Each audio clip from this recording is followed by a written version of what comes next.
Mr. Rusk said in his memoirs that he had no preparation for this task, and all he had was a National Geographic map.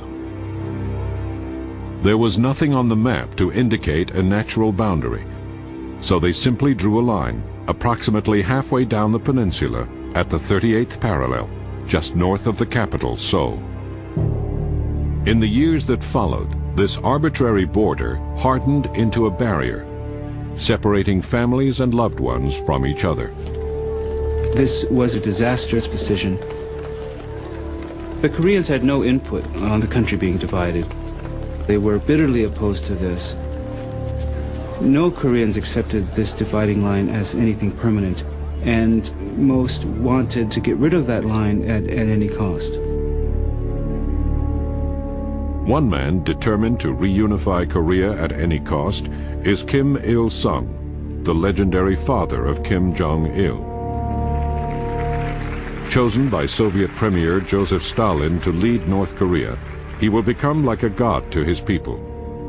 But his dream of reunifying his country will result in a devastating catastrophe.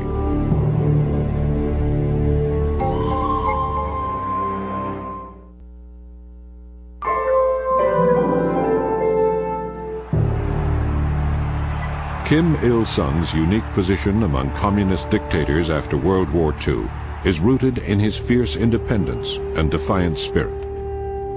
He begins his career as a guerrilla fighter against the hated Japanese. Kim wasn't just a Soviet stooge like some of the people that Stalin was putting into power in Eastern Europe.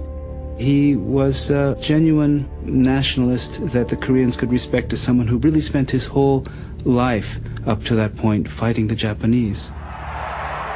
And he did seem to have a certain charisma. The legends of his daring do, of course, were very much used, and the cult of personality immediately began to be put in place and has continued to this day. The systematic development of Kim's cult of personality depends primarily on a ceaseless campaign of propaganda. It seems as if Kim Il-sung was the sole independence fighter against the Japanese. That Kim Il-sung is a military genius. That's how children are taught. We were told that he crossed the river on a bridge of leaves, and that he threw pine cones, and they turned into grenades. We heard this over and over, and we really believed that. So naturally, we idolized him.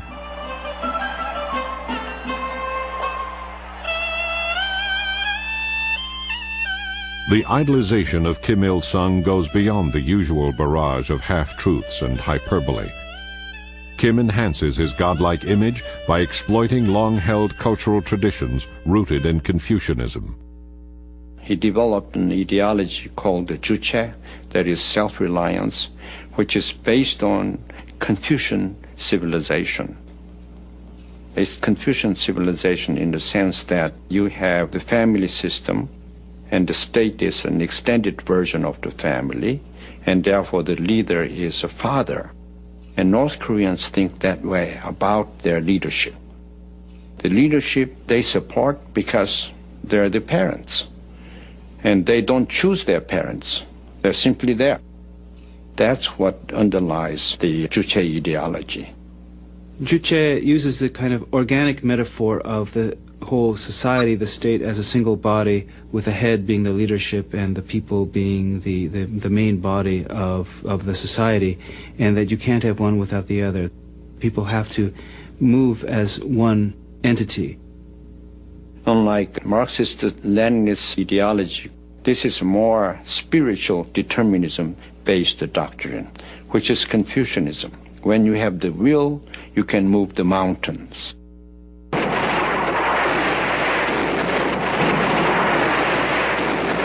On June 25, 1950, Kim Il-sung launches a massive invasion of South Korea. In Northeast Asia, the latest hotspot in the Cold War, Almost all analysts in the United States thought that it was Joseph Stalin who told Kim Il-sung to go conquer South Korea. Russian-controlled North Koreans with typical red disregard for international decency invading their fellow countrymen to the south. That was the official script.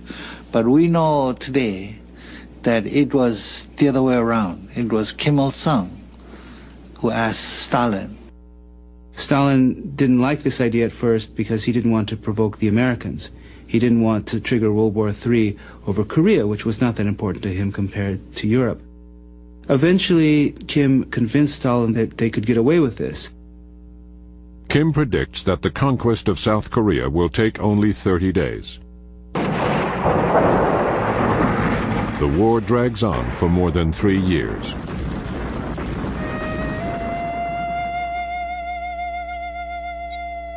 The tragedy is still vivid in my mind.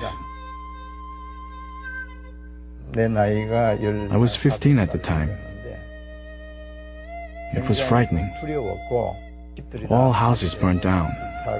Rubble, block after block. Burning. Starvation. Everybody living in sheds. When I think of those days, I shrivel. I tremble. When the ceasefire is finally declared in 1953, North Korea has gained nothing. The original border at the 38th parallel is restored. The country is still split in two. Nearly 400,000 South Koreans have died. 37,000 Americans. North Korea and its ally China have lost 1,400,000. The Soviet Union has suffered virtually no casualties. Kim was clearly disappointed at the low level of real military backing that he got from Stalin, and that created a level of mistrust that he never completely overcame. This sense of mistrust and betrayal reinforces Kim Il-sung's philosophy of self-reliance at all costs. It will guide his actions and those of his son and successor Kim Jong-il for years to come.